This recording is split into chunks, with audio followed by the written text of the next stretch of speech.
Bonjour, bonjour, chers abonnés sur la chaîne, chers passionnés, amis des oiseaux, des canaris et des chardonnays. Encore une nouvelle vidéo sur Canaries du 28. Les amis, un petit avancement, en fait un petit partage d'avancement de ma saison. Donc vous vous rappelez, la semaine dernière, j'ai dû mettre les nids. En plus, j'ai fait quelques dernières modifications. Donc cette semaine, j'ai fait aussi quelques modifications. Donc à savoir que j'ai changé la femelle. Donc cette femelle qui est au nid, donc c'est la première qui s'est lancée. Donc elle a fait son nid et elle a pondu. Donc j'ai pas encore regardé son nid aujourd'hui. Donc hier elle avait pondu le 4e œuf. Donc j'ai pas encore regardé s'il y en a un 5e ce matin ou pas. Donc je le ferai après la vidéo. En tout cas cette femelle là c'est celle qui a graissé en fait le facteur français, si vous vous rappelez. Ensuite je lui avais mis une femelle Aurora.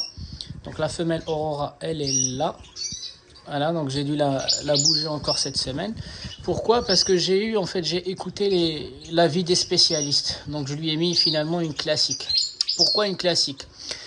J'aurai quand même des classiques qui ne seront ni noirs ni porteurs de rien du tout. C'est comme ça.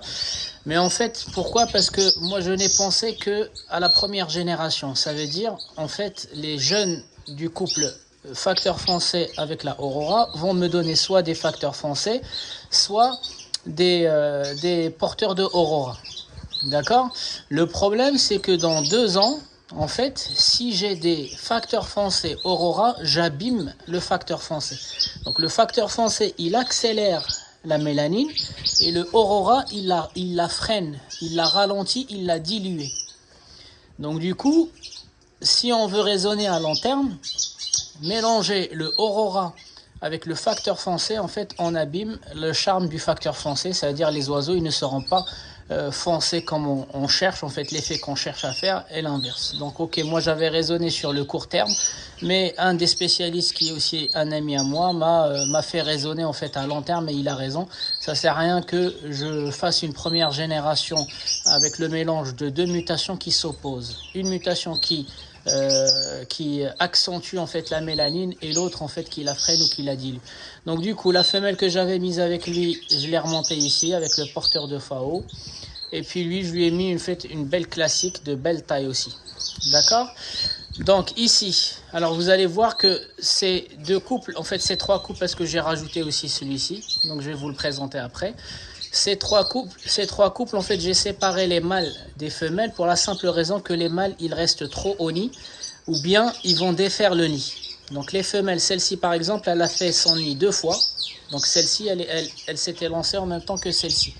Donc celle-ci, elle a fait le nid 2 fois et ça fait 2 fois que le mâle, il le fait tomber par terre. Donc du coup, qu'est-ce que j'ai fait ce matin? C'est que je les ai séparés. Elle fait son nid. Et quand le soir j'enlève la grille, j'enlève le nid et je le remettrai en fait le lendemain, soit le soir très tard, soit le lendemain. Comme ça, quand le mâle il est avec elle, en fait, il abîme pas le nid. Et le facteur français c'est l'inverse en fait, il passe sa journée dans le nid et donc du coup en fait ça empêche la femelle et il fait des fientes dedans, donc ça empêche la femelle de marquer son territoire et de faire en fait son nid. D'accord, donc ici j'ai rien modifié, la femelle elle est super prête. Mais par contre, j'ai juste séparé le mâle de la femelle pour qu'elle soit tranquille dans sa construction du nid. Ici, je lui ai changé la femelle, j'ai mis une classique et c'est pareil, j'ai mis une séparation. Ici, en fait, il se passe rien parce que j'ai l'impression que c'est la femelle qui n'est pas encore prête. C'est une jeune. Ici, il y a eu de la pente, il y a eu la construction du nid, la pente. Le mâle, il a un super caractère. Encore une fois, comme par hasard, en fait, cette femelle-là, juste pour vous raconter l'anecdote, cette femelle-là a été vendue l'année dernière. Donc l'année dernière, cette femelle-là était vendue et ce mâle-là était aussi vendu. Donc celle-ci était vendue à un ami qui s'appelle Tarek, de la région parisienne. Et celui-ci, il était vendu à un ami qui vient de Bordeaux.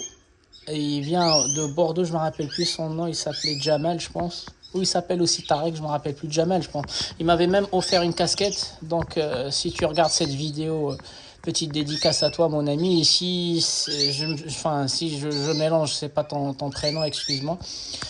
Donc, du coup, quand il était venu, ce mâle-là, moi, je n'avais pas... En fait, quand il était venu, moi, je laisse toujours le choix, en fait, aux gens de sélectionner. Si des gens, ils font la route, c'est pas pour, en fait, prendre un oiseau. C'est pas pour leur imposer, en fait, un choix.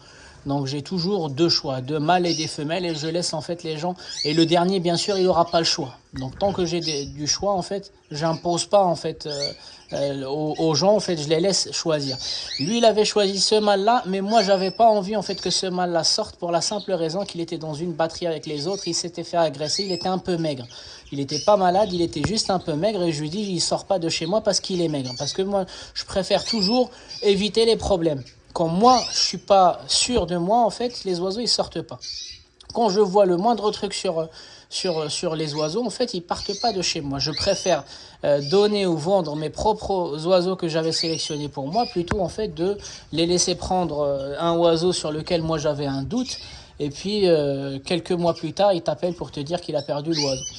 Donc ça, c'est l'anecdote de ce oiseau-là. Donc pourtant, je lui avais donné, en fait, comme il était le dernier, je lui avais donné un de mes plus beaux FAO, un des plus gros FAO. Il avait une très belle dilution, etc. Et cette femelle-là, en fait, elle était déjà vendue à un frère qui s'appelle Tarek. Et le jour où j'ai voulu l'attraper dans la volière, en fait, elle s'était fait arracher la queue. Donc la queue est restée dans ma main, et puis elle était sans queue. Donc je lui avais vendu, il avait pris une de mes femelles à moi. Et regardez, comme par hasard, quand on est de bonne volonté, quand on a une bonne foi, etc., regardez, ce couple-là, qui n'était pas censé être chez moi, ni sélectionné, c'est le premier qui a démarré. Ils ont un très très bon caractère tous les deux. Donc la femelle, comme vous voyez, elle couve, ils n'ont pas cassé les œufs. Et puis le mâle, regardez, il la dérange pas, il défait pas le nid, il l'agresse pas, etc.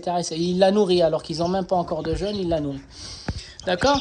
Donc ensuite, je vais descendre pour vous parler en fait de ce couple-là, le nouveau couple que je viens de composer. Donc du coup, ça c'est le 5e couple que je viens de composer, mais je vais retirer un des deux FAO comme je vous ai expliqué. Donc il est composé d'un mâle Damas. Voilà, donc c'est de l'intermédiaire, c'est un peu comme le black qui est ici. Voilà, et puis d'une femelle, une belle femelle classique. Donc elle est porteuse de Aurora, un peu comme celle-ci. Là, regardez-moi la qualité des classiques. C'est quand même des beaux oiseaux, hein. Le classique porteur, c'est quand même un très très bel oiseau. Regardez-moi le masque, regardez-moi la calotte, le champignon du ventre. Voilà, c'est quand même des belles pièces. Donc ces deux-là, ce sont des sœurs. Et donc j'ai mis un sur le noir et l'autre sur le damas. Et bien sûr, je vais enlever comme prévu un des deux couples. Donc ceux-là, j'attends de voir s'ils sont en fait, comment on appelle ça, fécondés, si les œufs sont fécondés. Et j'attends aussi de voir si la femelle, elle va se lancer. Donc voici en ce qui concerne en fait mon petit élevage de chardonneret. On va passer aux canaris. Donc les amis, là j'ai lancé 6 couples de canaris. Donc on va commencer par le haut, de droite à gauche, et après on va descendre. Donc du blanc dominant sur du jaune chimel. Ensuite, on a du blanc dominant sur du blanc dominant. Les gens ils vont dire bah on fait pas blanc dominant sur blanc dominant. Bah en fait, on peut le faire. Le seul risque, c'est que 25% de probabilité sera du facteur létal. Ça veut dire double dominant, il n'existe pas, il ne vit pas, il n'est pas viable.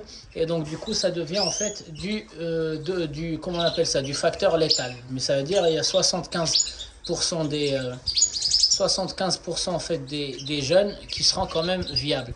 Là-bas, vous voyez très bien que la femelle blanche dominante sur du jaune, elle est en train de faire son nid. En bas, c'est pareil. Donc, je leur ai mis en fait un peu la charpillière et on voit très bien que certaines, elles sont dans le nid. Je ne sais pas si vous allez arriver à voir. Voilà, elle est déjà dans le nid là.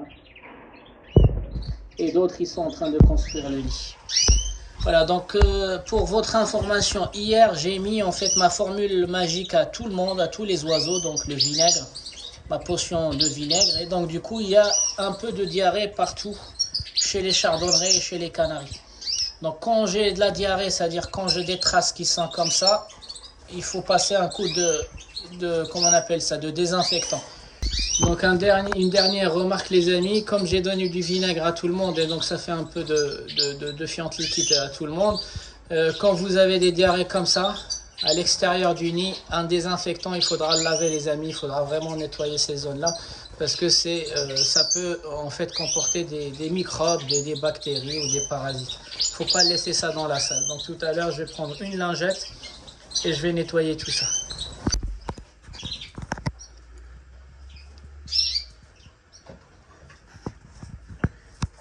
voir si elle a pondu un 5e œuf.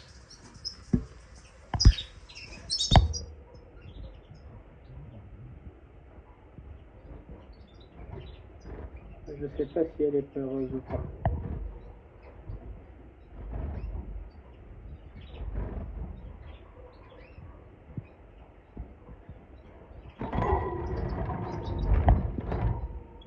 Ouais, elle vient de pondre un 5e œuf, les amis. Donc, je vais procéder à son remplacement. Et laissez-moi en commentaire si vous voulez qu'on la laisse faire. Là, elle fait une très bonne impression. Dites-moi en commentaire si vous voulez qu'on prenne le risque et on la laisse incuber ses propres œufs, ou est-ce qu'on les passe chez les canaris et on lui donne les œufs de canaris, les amis. Les amis, c'était Canaris du 28. Je vous souhaite un bon visionnage et je vous dis à la prochaine vidéo. Ciao, ciao.